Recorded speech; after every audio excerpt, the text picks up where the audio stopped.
everybody, I'm Randy. I'm Steve. Welcome to Bible Over a Beer. 2 Kings chapters 21 through 25. We are going to finish this off tonight. Next book is Chronicles. One Chronicles. There's two. You know what we forgot to do, though? We got to start it off with a little... Oh, yeah. Cheers. Nostrovia. Oh, baby. We're finishing Kings tonight. Yeah. We hope you've been reading along with us. We hope you're finishing Kings with us, and we can finally move on. Yeah, this one, I mean, it was a good surprise. Well, it was not really. It was kind of more Kings. Yeah, more Kings, but I found the last five was... there was a lot of minutia in it, like there always is, but yeah, I think the key points came out pretty quick. And I was just so happy because it was the last five. Exactly. That's what made me happy. So let's dive right into it. You do it. Chapter 21. Manasseh Yeah. reigns in Judah. Or as I call him, Manasseh. Oh, I'm sorry. Oh, jeez. Hopefully we can edit that out. No, that was on purpose. Manasseh was 12 years old when he began to reign, and he reigned 55 years. And guess what he did? Evil. Did he do evil for 55 years? I'm going to say 55 for years? most of them, but the interesting thing is 55 years is a long reign. It was the longest reign of the longest of all the kings. And God allowed that. He allowed him a reign of 55 years. And this is one of the struggles I've had with kings. I don't know what you've had with it, but it's never the person that's being evil that really gets penalized. It's their offspring. You know what I mean? And we'll learn that today too, and very significant. Right. So let's give some examples. They gave a lot of examples, which you will read, but we're going to give a few. Okay. Oh yeah. He rebuilt high places. He erected altars to Baal. He built altars in the Lord's house, and he burned his son. That's just like a few that they list, okay? But I guess my question is, what is making him do these things? Why would he rebuild the high places? So why? Okay, I read it a little bit ahead, and I think we're going to hear more of this in Chronicles. I think because he's a son of Ezekiel, which we knew was a good king. But I guess Ezekiel got bolden like Solomon did in his later life, and he was a young son, Manasseh. Mm-hmm. So he didn't learn anything about the Lord, and they had already started watering down. I mean, we'll learn more about what happens on a good note coming up soon. But yeah, but he saw, medians and a fun name, necromancer. I had to look that up. I've heard it.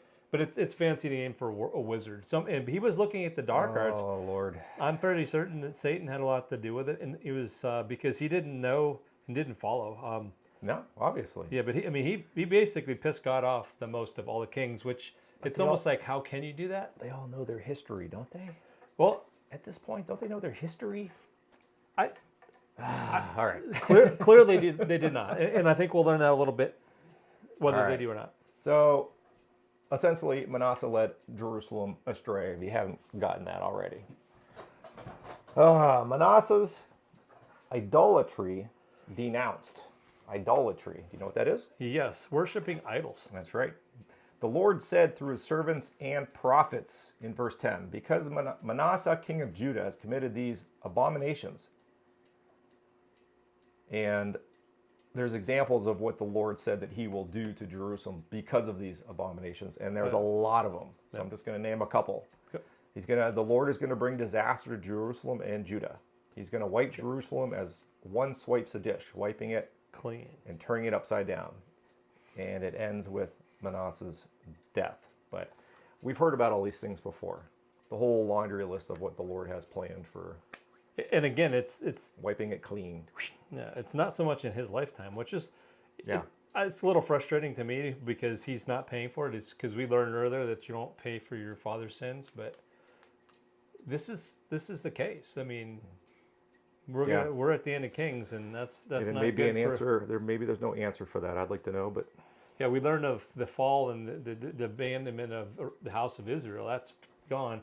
We have one hope left, which is Israel, and it's not looking promising, Randy. So now Ammon reigns in Judah, and that is Manasseh's son, 22 years old, and he reigns only for 2 years. He did evil as his father did. He was killed in his house by servants. It shows what kind of king he was. He was so bad, worse than his father apparently, that he was just boom, gone. But then it says the people of the land struck down all those who had conspired against the king. Yep, they weren't happy. And the people of the land made Josiah his son king in his place. So yeah, in there, that's a good name, Josiah. Yes, sirree. Why? I don't know. You do know, and you're fixing to share it with us. I just like it. Josiah reigns in Judah. Josiah was 8 years old when he began his reign, and he reigned 31 years in Jerusalem, and he did good. Ah! Finally. And just for the record, there's a few more to go, but he's the last good king. My mood when I read that, my mood just shot up. I'm like, oh yes! Remember I gave you this thing here, and I probably still haven't referenced it, but you can just do. It's actually Google the kings of Israel and Judah. I had to take you right to this page, and this is where we're at. The last green one, that's Josiah. He was a boy king that reigned 31 years, 8 years old. Josiah repairs the temple. King Josiah sent Shaphan, the secretary, to the house of the Lord to tell the priests to count the monies collected and pay the workmen who repair the house so that they may buy supplies to repair the house. No accounting is needed, for they deal honestly. We've heard that before. Yeah, we have. Hilkiah finds the book of law. We've heard about the book of law. Yep. Hasn't been around for a while, I guess. Nobody's bothered to look at it. And Hilkiah the high priest said to Shaphan, I don't know. It's Shapan. So I'm thinking Shapin or Shaphan. You're right. I think Shaphan.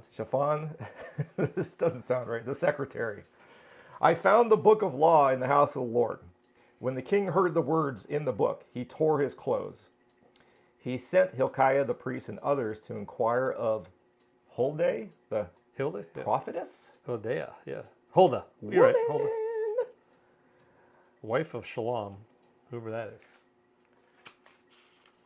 And I made some notes here that aren't making any sense to me at this moment. He inquired of, what was her name again? It was Hudlah. The Lord had said he will bring disaster.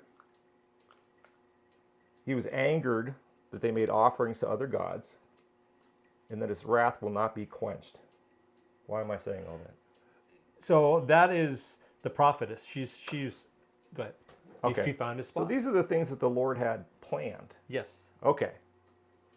So he's telling the Lord is telling the prophetess these things. I will bring disaster, anger, my wrath.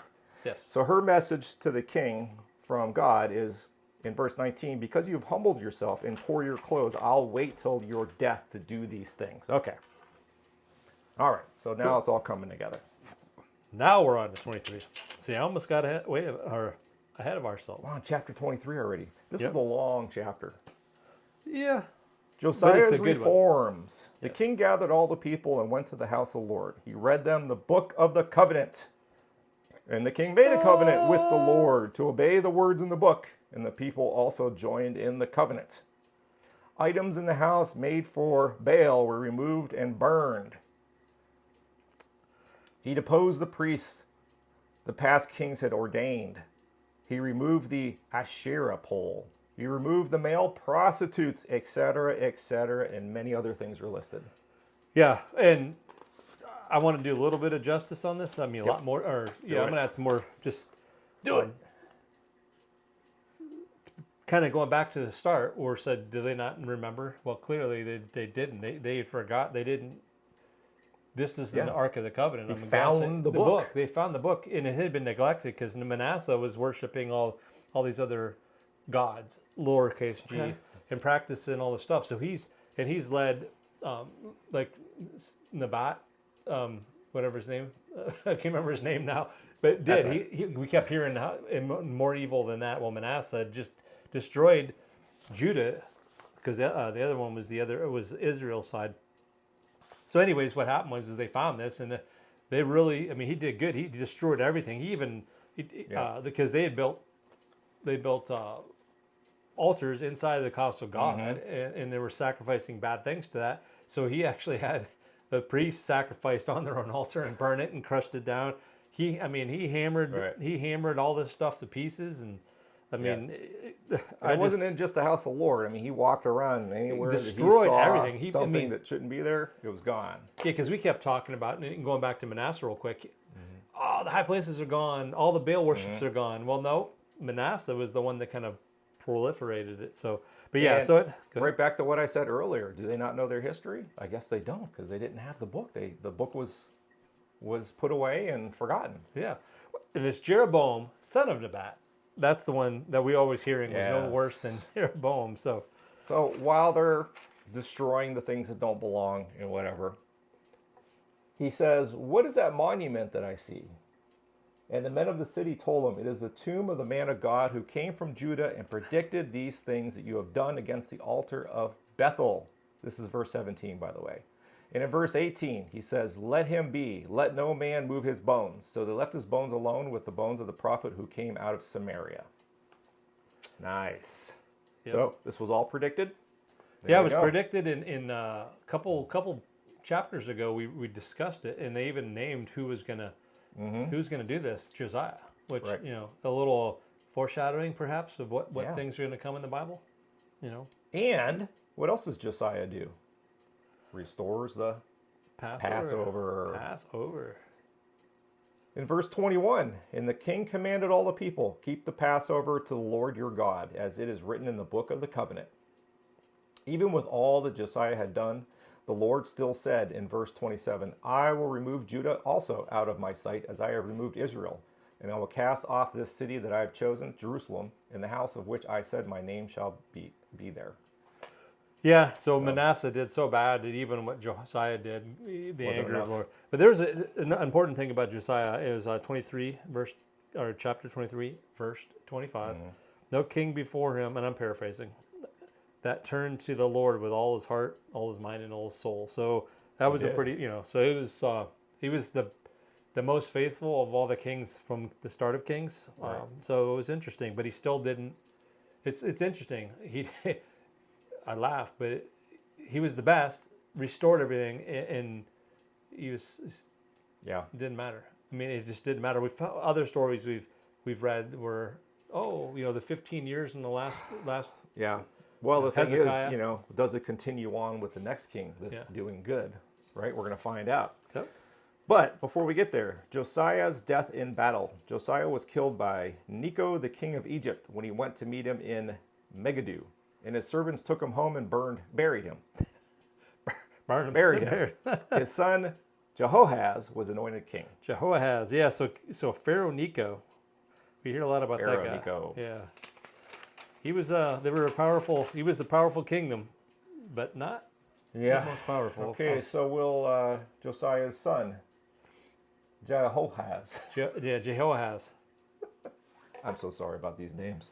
Will he be good? Let's find out. Jehoahaz was 23 years old when he began the reign, and he reigned for 3 months. Wow, that's short. And he did evil. But he only did evil for 3 months. Yeah. Pharaoh Necho put him in bonds and made Eliakim, the son of Josiah, and changed his name to Jehoiakim. Jehoahaz was taken to Egypt and died there. And Jehoiakim taxed the people and gave Pharaoh the silver and the gold and any other treasures Yeah, it was that the Pharaoh apparently wanted. I'm reading it. There was some. He's a puppet king. Exactly, and I think that he found Necho probably said, "Hey, this guy's going to do my bidding," and so. Yeah, I'd like to know more about the name change though. Why Yeah, the name change? I'm assuming somebody knows. Comment. I didn't please. look into that, I didn't either. but it might be because I don't know. It might because Jehoahaz and then Jehoiachin. Was it Joachim? Okay, we're going to learn about another Jehoiah pretty soon. So. Jehoiakim reigns in Judah. Jehoiakim was 25 years old when he began to reign, and he reigned 11 years in Jerusalem, and he did evil. Oh. End of chapter. Yep. Now we get to learn into a fun name. Yes, a name I can. It's very long, and I can pronounce it with no problem. Let's see if I can still do it. Not if you can. I was pronouncing it at home with no problem, but let's see if I can do it on camera. Chapter 24. After 3 years of being ruled by Nebuchadnezzar, king of Babylon, Jehoiakim rebelled. The Lord sent armies to destroy. The Lord sent armies to destroy Judah for the sin of Manasseh. Jehoiakim slept with his fathers, and Jehoiachin, his son, reigned in his place. Yep. So And there's Nebuchadnezzar took all the land that belonged to the king of Egypt. It's starting to go the wrong way. And in these next, this chapter and then chapter 25, it's sort of this like back and forth. Yeah. Like Nebuchadnezzar keeps returning to destroy and comes back and destroys again. Well, and there's good reason for that. So Jehoiachin reigns in Judah. Jehoiachin was 18 years old when he became king, and he reigned for 3 months, and he did evil. Go figure. Jerusalem captured. Nebuchadnezzar besieged Jerusalem. He took Jehoiachin, the king of Judah's mother, and all the palace officials and staff prisoners. He took the treasure from the house of the Lord. He took everyone except the poorest people of the land to Babylon. And the king of Babylon made Mattaniah, Jehoiachin's uncle, king in his place, and changed his name to Zedekiah. Something about these must be Babylonian names. Another puppet master. Yeah. What was wrong with the last puppet master? Well, I think he Or puppet, I guess I should say. He kind of didn't do as he got a little bit bold, I think. So Nebuchadnezzar's basically in charge, and he's changing kings at will. Well, he is. It's Babylon. We've heard about ancient Babylon. It was pretty strong. Zedekiah reigns in Judah. This is still chapter 24. Zedekiah was Zedekiah. 21 years old when he became king, and he reigned 11 years in Jerusalem, and he did evil. Another Zedekiah. Zedekiah. Zedekiah rebelled against the king of Babylon. Another rebellion. Yep. Oh, will this one be the one finally? I don't think so. Let's find out in chapter 25. Exactly. Fall and captivity. Kind of gives it away. We don't need to read it now. Beat me to it. In the 9th year of Nebuchadnezzar's reign, he attacked Jerusalem, and there was a great famine. People were starving. A breach in the wall, because he basically had the Jerusalem surrounded, but there was a breach in the wall that allowed the king and his men to escape. The Chaldeans surrounded the city. The Chaldeans were a violent group that captured the Jews as a manifestation of the wrath of God. I looked that up. Interesting. It wasn't in the Bible. It just said the Chaldeans, and I didn't know what they were, so I Googled. All right? Yeah, I mean, they're apparently part of, they fought, at least they're allies with Babylon, with, Nebuchadnezzar. They pursued and captured the king in Arabah. And his army scattered. Zedekiah was taken to Nebuchadnezzar. His sons were killed in front of him, and his eyes were cut out, and he was chained and taken to Babylon. That's just, wow. I mean, wow. I mean, he kills all his sons, and then he takes his sight away, so that's the last thing he's ever saw. Yeah. So. Crazy. Nebuzaradan, the captain of the bodyguard, a servant of the king of Babylon, Nebuchadnezzar, came to Jerusalem. He burned the house of the Lord. He burned the king's house, and he burned many other houses. The Chaldeans tore down the city walls, and the people taken, but some of the poorest were left behind. That's nice, That'd be like you were glad you were poor at that point because they left you alone. Well, yeah, I'm not. And they gave menial jobs though. They were jobs.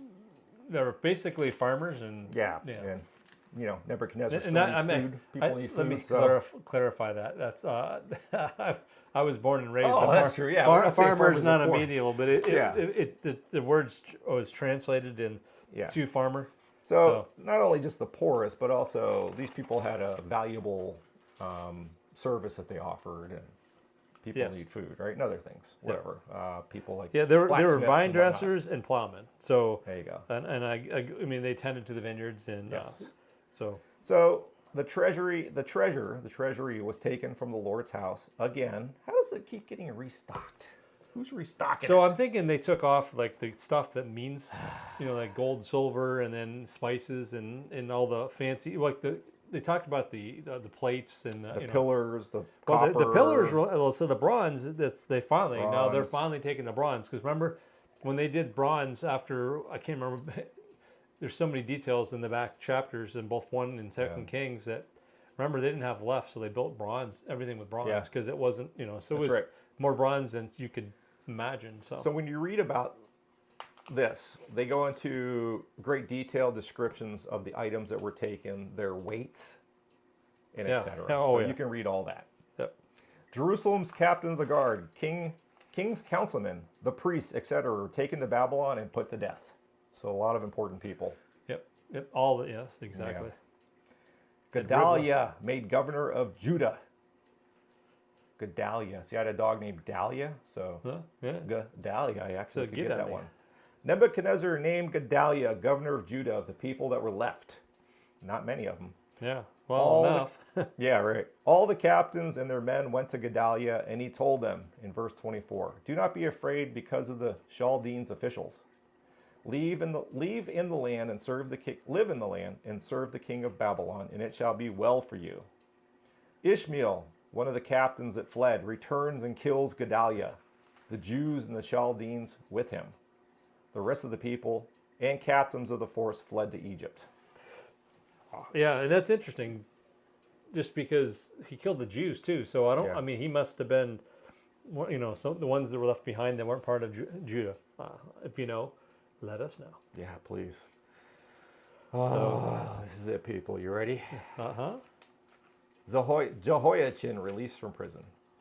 In the 37th year of the exile of Jehoiachin, king of Judah, evil Merodach, Nebuchadnezzar's fool son and successor, freed him. Now, he actually had a name, but at this point, they don't say the name in the Bible. They just call him evil Merodach. Correct. Because I had to Google that. Because Nebuchadnezzar's but son. because I was thinking it was Nebuchadnezzar. Yep, But because it did say he was still in prison from his reign. yep. So So they made sure to let us know it was his son's a fool, and he is the successor, so he's now king. Freed Jehoiachin. He died from that day forward. He dined at the king's table and was given an allowance. to meet his needs. So yeah, he found favor of him. I don't know why. It's interesting. We don't know yet. We do not Maybe know. we never will. Well, someday we'll know everything. Whoop. Kings. Kings. Kings. But not. Is there a third king? No, there is not. But I haven't read ahead. But I have every time I've read read information on what we've been reading. Yeah. I think we're going to hear a lot more, and I think we're going to hear some more details that we didn't get to hear. So I sure hope so. yeah, I mean, I don't think it's a complete recount. I do think we're going to see a lot more things, and I think we're going to learn some more stuff. I can't remember. We're going to learn some more stuff. Well, that's where I got the Manasseh. How Manasseh turned bad because Zedekiah was good. Okay. So, and it's because of Interesting. Well, that's what I heard. So I don't know yet. I just little pieces of it. So I haven't looked ahead. Is Chronicles broken into 2 books? yes, First and Second Chronicles. All right. I haven't looked at how many chapters there are, but it doesn't matter a bit. Here's the First Chronicles, which we'll be starting in and getting back to you with another video. So Until then, keep reading your Bible. Thank you for following. y'all come back now. Yeah.